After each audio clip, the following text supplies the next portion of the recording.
இயேசு கிறிஸ்துவில் என் அன்பு சகோதர சகோதரிகளே, இயேசுவை காண்போம் இறையாட்சி looking and Jesus the Lord reigns programme வழி உங்களை அடிமை சந்திப்பதிலே மிக மகிழ்ச்சி அடைகிறேன்.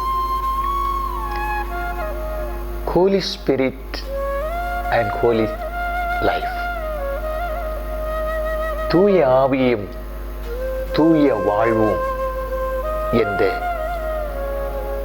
மைய சிந்தனையில் நாம் இந்த இறை செய்தியிலே கடந்து போய் ஜெபித்து தூய ஆவியினுடைய வல்லமையை பெற்று தூய வாழ்விலே வாழ்வதற்கான அபிஷேகத்தை பெற வேண்டுவோம்.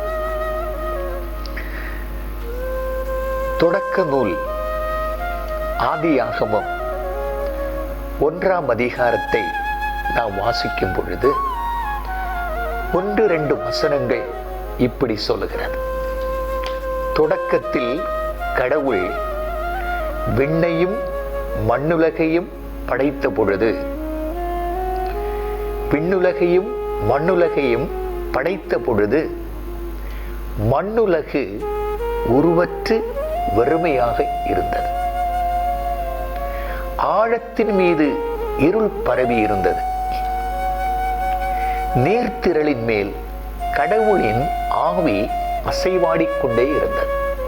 நீர்த்திரளின் மீது கடவுளின் ஆவி அசைவாடிக்கொண்டு இருந்தது. The Spirit of God was moving over the water.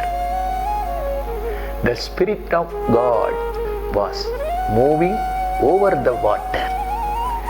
நீர்த்திரளின் மீது, தண்ணீரின் மீது கடவுளின் ஆவியானவர் அசைவாடிக்கொண்டு இருந்தார். அன்புக்குரியவர்களே, அன்று இந்த உலகத்தை கடவுள் படைக்கும் பொழுது, விண்ணுலகையும் மண்ணுலகையும் படைத்த பொழுது, அது மண்ணுலகு உருவற்று வெறுமையாக இருந்தது. நாம் இந்த மண்ணுலகிலே வாழ்கிறோம். இந்த மண்ணுலகிலே வாழ்கின்ற நம்மிடத்திலே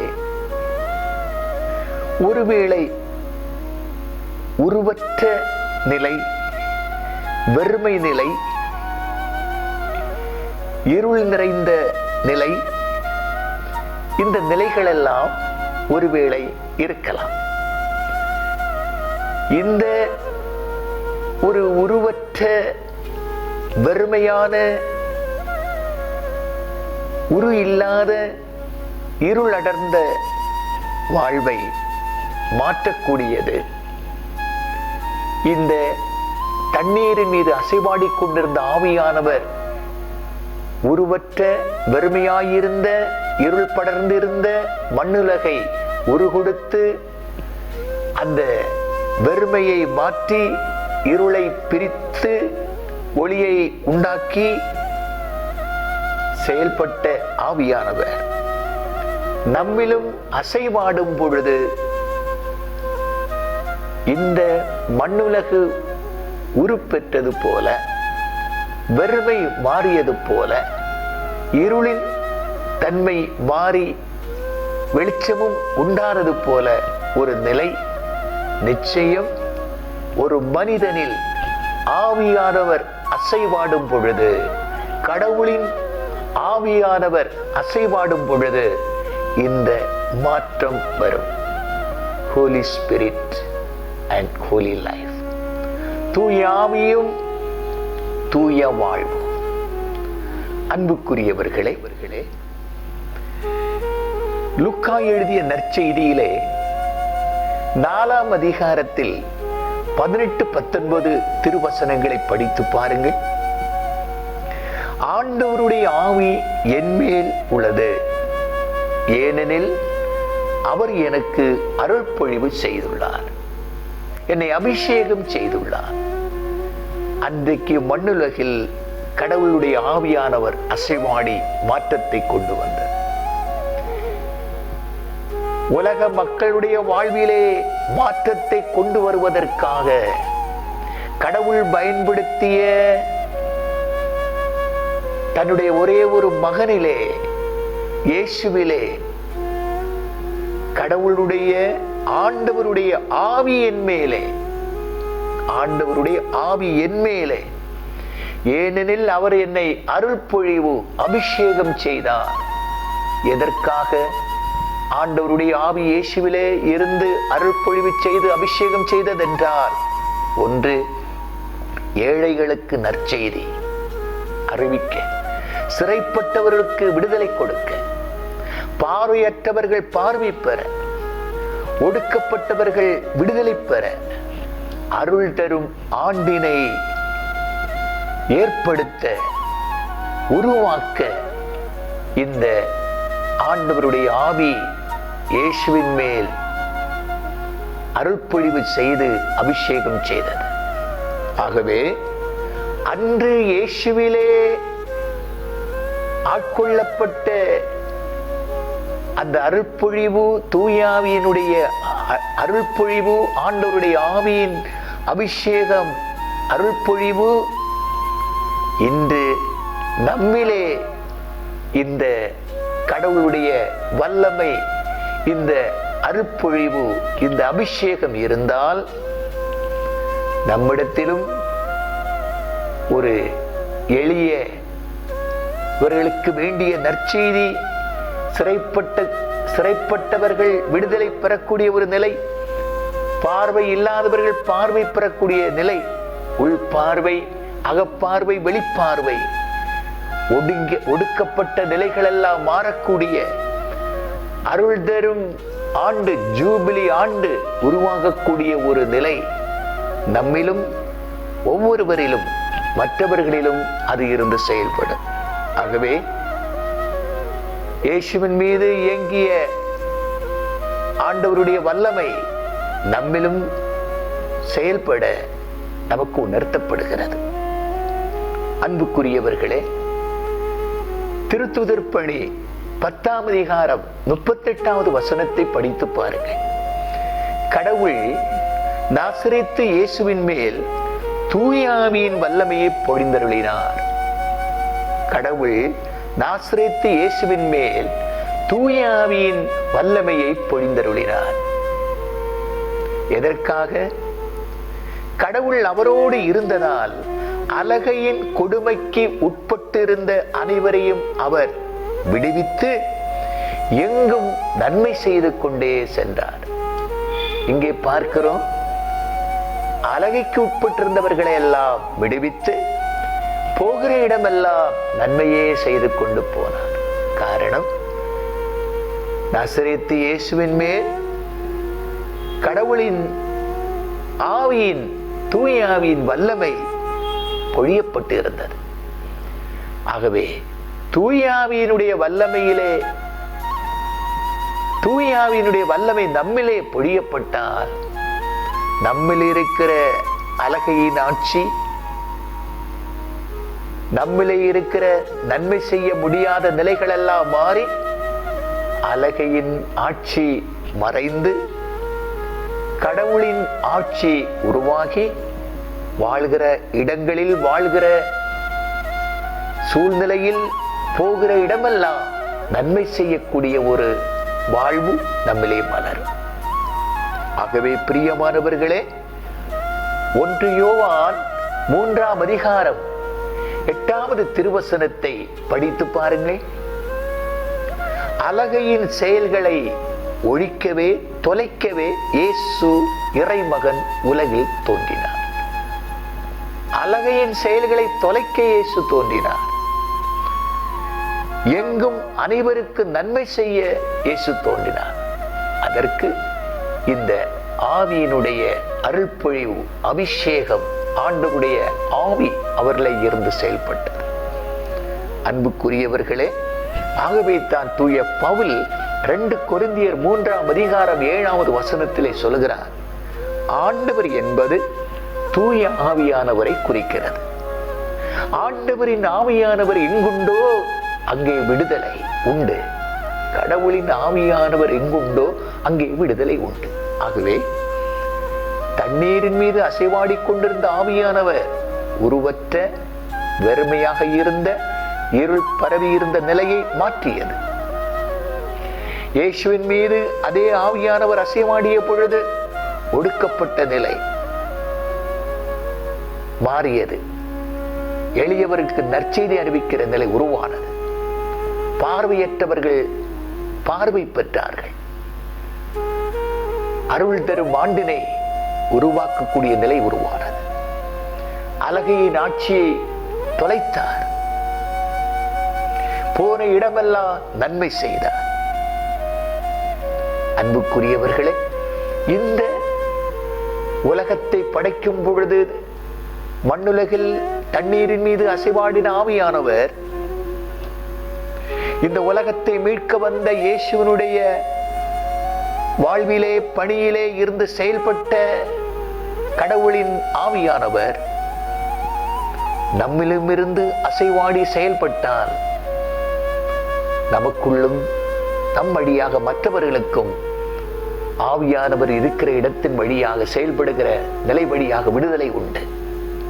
ஆகவே தான் தூய பவுல் ரோமருக்கு எழுதிய நிருபத்திலே 8ஆம் அதிகாரம் 9வது வசனத்திலே இப்படி சொல்லுகிறார்: கிறிஸ்துவின் ஆவியை கொண்டிராதோர் அவருக்கு உரியவர் அல்ல. ரோமர் 8:14 சொல்லுகிறது, கடவுளின் ஆவியால் இயக்கப்படுகிறவர்களே கடவுளின் மக்கள், அவருக்கு உரியவர்கள். ஆகவே இந்நேரத்தில் Holy Spirit and holy life, தூய ஆவியும் தூய வாழ்வும் என்ற ஒரு மைய சிந்தனையிலே இப்பொழுது நான் உங்களுக்கு வெளிப்படுத்திய இந்த உயிருள்ள இறைவாக்கு வழியாக உங்களுடைய இதயத்திலே ஆண்டவர் பேசி இருக்கிறார். ஆகவே திருத்தூதர் பணி 2:17 மையப்படுத்தி இப்பொழுது நாம் ஜெபிக்க இருக்கின்றோம். இறுதி நாட்களில் எல்லார் மேலும் என் ஆவியை பொழிவேன். உங்கள் புதல்வர் புதல்வியர் இறைவாக்கு உரைப்பர். இளைஞர்கள் காட்சிகள் அருளப்பெறுவர். முதியோர்கள் கனவுகள் காண்பர். அப்பொழுது என் அடியார் அடியாள் ஒவ்வொருவர் மீதும் என் ஆவியை பொழிவேன். ஆண்டவருடைய நாள் வரும் முன்னே கதிரோ இருளாவார், நிலவோ இரத்தமாய் மாறிவிடும். அப்பொழுது ஆண்டவருடைய பெயரை சொல்லி மன்றாடுகிற எவரும் மீட்பு பெறுவார். இந்த அனுபவத்தை, இந்த வாழ்வு நம்மிலே உருவாகும்படி தூய ஆவியானவருடைய அருள்பொழிவு, அபிஷேகம் நம்மிலே ஊற்றெடுக்கும்படியாக நாம் ஆண்டவரை நோக்கி வேண்டுவோம். அன்பின் ஆண்டவரே, தாகமாய் இருப்பவனுக்கு வாழ்வின் ஊற்றிலிருந்து இலவசமாய் நீர் கொடுப்பே. வெற்றி கொள்பவனை வெற்றியெல்லாம் உரிமையாக்கிக் கொள்வான் என்று சொன்னீரப்பா. வறுமையாக இருந்த, உருவற்றிருந்த, இருள் படர்ந்திருந்த, இருள் பரவி இருந்த இடத்திலே உமது ஆவி தண்ணீரின் மீது அசைவாடிய பொழுது மண்ணுலகில் மாற்றம் உண்டானது போல எங்களிலும் ஆவியானவருடைய உம்முடைய தூய ஆவி அசைவாடி மாற்றத்தை உருவாக்கும்படியாக வேண்டுகிறேன். இயேசுவின் மீது அருள் பொழிவு செய்து அபிஷேகம் செய்து அவரை இயக்கிய அதே தூய ஆவி எங்களிலும் அசைவாடி அருள் பொழிவு செய்து எங்களை அபிஷேகம் செய்து எங்களுடைய உள்ளம் வாழ்க்கை எளிய நிலையில் உள்ள ஒரு வாழ்வும், எளியவர்களுக்கு நற்செய்தி அறிவிக்கக்கூடியவர்களாக, சிறைப்பட்டு கிடக்கிறவர்களை, சிறை அடிமைத்தனத்தில் கிடக்கிறவர்களை மீட்கிற ஒரு ஆவியின் அபிஷேகம் குறுகிய பார்வை, அகப்பார்வை இல்லாமல் வெளிப்பார்வை மட்டும் இருக்கிறவர்களிலே அகப்பார்வை உண்டாகும்படியாக இந்த உலகத்திலே ஒரு அருள் தரும் ஆண்டு, ஒரு நிலை உருவாகும்படியாக அழகையின் ஆட்சியை ஒழிக்கவும் எங்கும் நன்மை செய்ய வேண்டிய அந்த இயேசுவிடத்தில் இருந்த அதே பரிசுத்த ஆவியானவர் எங்களிலும் வரும்படியாக, ஆவியானவர் எங்குண்டோ அங்கே விடுதலை உண்டு என்று சொன்னது போல, ஒருவன் கடவுளுடைய ஆவியை கொண்டிராவிடில் அவர்கள் கடவுளுக்குரியவர்கள் அல்ல. யார் யார் கடவுளுடைய ஆவியால் இயக்கப்படுகிறார்களோ அவர்களே கடவுளுடைய மக்கள் என்று சொன்னீரப்பா. நாங்கள் ஆவியினால் இயக்கப்பட்டு கடவுளுடைய மக்களாக மாறும்படி இதா இறுதி நாட்களில் எல்லார் மேலும் என் ஆவியை பொழிவேன் என்று சொன்னீரே. எல்லார் மேலும். காரணம், முதியவர்கள், பெரியவர்கள், சிறுவர்கள் எல்லார் மேலும் ஆவியை பொழிவேன் என்று சொன்னீரே. ஆண்டவரே, உம்முடைய நாள் வரப்போகிறது. உம்முடைய நாள் வருவதற்கு முன்னதாக கதிரோன் இருளாவான். கதிரவனிலே மாற்றம் உண்டாகியிருக்கிறது. நிலவோ இரத்தமாய் மாறிவிடும். நிலவிலும் இரத்தத்தின் தன்மை அடங்கி இருக்கிறதை கண்டுபிடித்திருக்கிறார்களே. அப்பொழுது ஆண்டவருடைய பெயரை சொல்லி மன்றாடுகிற எவரும் மீட்பு பெறுவார். காரணம், இயேசுவுடைய நாமத்தை தவிர மீட்படைவதற்கு வேறொரு நாமம் இல்லை அப்பா. நீரே வழியும் உண்மையும் உயிரும் என்று சொன்னீரே. இந்த ஆவியினுடைய அபிஷேகம் ஒவ்வொரு பிள்ளைகளிலும் அசைவாடி அருள் பொழிவு செய்து அபிஷேகம் செய்து தூய வாழ்விலே நடத்தி உம்முடைய அரசுக்குள்ளே வந்து சேரக்கூடிய ஒரு தூய ஆவியின் வாழ்வு உருவாக வேண்டி ஜெபிக்கிறேன். தூய தந்தையே, ஆமென். அன்புக்குரியவர்களே, தொடர்ந்து Holy Spirit and holy life, தூய ஆவியும் தூய வாழ்வும் என்ற இந்த மைய சிந்தனையிலே ஏராளம் செய்திகளை கேட்டு ஆவியினுடைய எல்லா நலன்களையும் பெறுவதற்கான வழிகள் தொடர்ந்து கடவுள் நமக்கு தருவார். அதை தொடர்ந்து நாம் இந்த ஆழத்திலே கடந்து செல்லலாம். ஆமென்.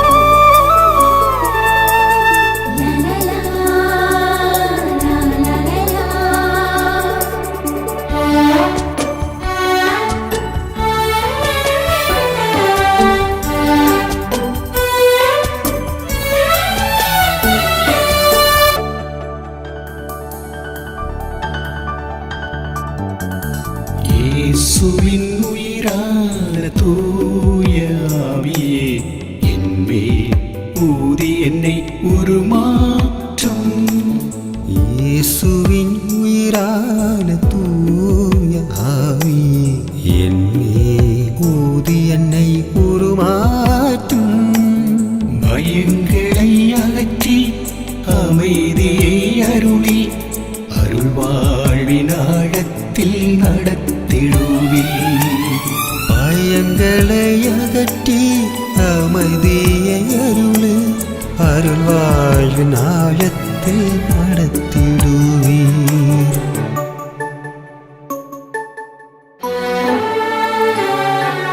புதுப்பிக்கும் ஆவியே, புதுப்படைப்பின் ஆவியே, புதுப்பிக்கும் ஆவியே, புதுப்படைப்பின் ஆவியே, நிரப்பீடும் நிழலிடும் நிரந்தரம் துணையேறும், நிரப்பீடும் நிழலிடும் நிரந்தரம் துணையேறும், புதுப்பிக்கும் ஆவியே, புதுப்படைப்பின் ஆவியே, நிரப்பீடும் நிழலிடும் நிரந்தரம் துணையேறும். இயேசுவின் உயிரான தூய ஆவியே, என்மேல் ஊதி என்னை உருமாற்றும்.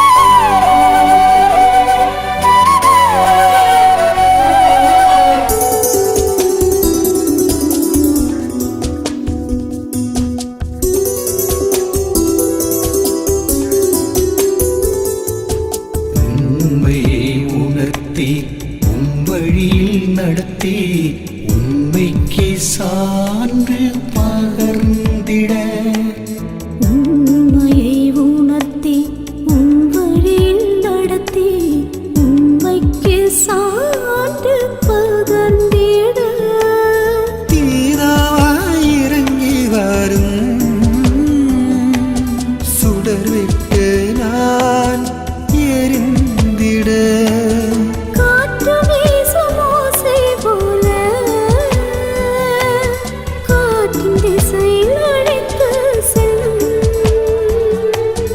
கொடைகளும் கனிகளும் வாழ்வின் பணியில் வெளிப்பட, அபிஷேகத்தில் நிரப்பிடுங்கப்பா, என்னை அபிஷேகத்தால் நிரப்பிடுங்கப்பா.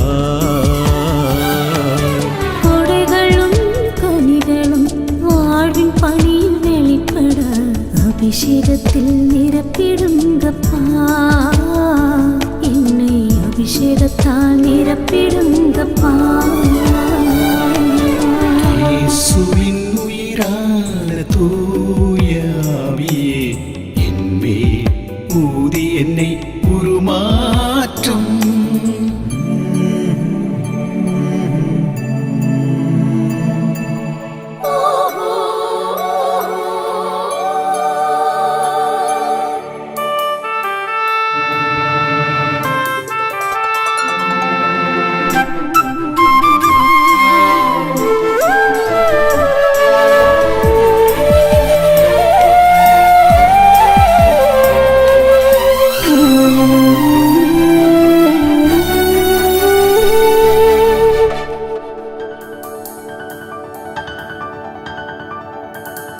இயேசுவை உயிர்ப்பித்த ஆவியின் ஆற்றலால் உயிர்ப்பித்து உருமாற்றி உருவாக்கிடும், இயேசுவை உயிர்ப்பித்த ஆவியின் ஆற்றலால் உயிர்ப்பித்து உருமாற்றி உருவாக்கிடும். நலமிகு ஆவியாலே என்னை செவ்வழியில் நடத்தி அருளும், அப்பா தந்தாய் என்றழைக்கும் சான்று பகரும் பிள்ளையாக, எளிமையும் தூய்மையும் எமது வாழ்வில் மிளர்ந்திட, அபிஷேகத்தில் நிரப்பிடுங்கப்பா, என்னை அபிஷேகத்தால் நிரப்பிடுங்கப்பா. எளிமையும் தூய்மையும் எமது வாழ்வில் மிளர்ந்திட, அபிஷேகத்தில் நிரப்பிடுங்கப்பா, என்னை அபிஷேகத்தால் நிரப்பிடுங்கப்பா. இயேசுவின் உயிரான தூய ஆவியே என்மேல் ஊதி என்னை உருமாற்றும். இயேசுவின் உயிரான தூய ஆவியே என்மேல் ஊதி என்னை உருமாற்றும். பயங்களை அகற்றி அமைதியை அருளி அருள்வாழ்வின் ஆழத்தில் நடத்திடுவே. பயங்களை அகற்றி அமைதியை அருளு அருள்வாழ்வு நாளத்தில் நடத்திடுவீர்.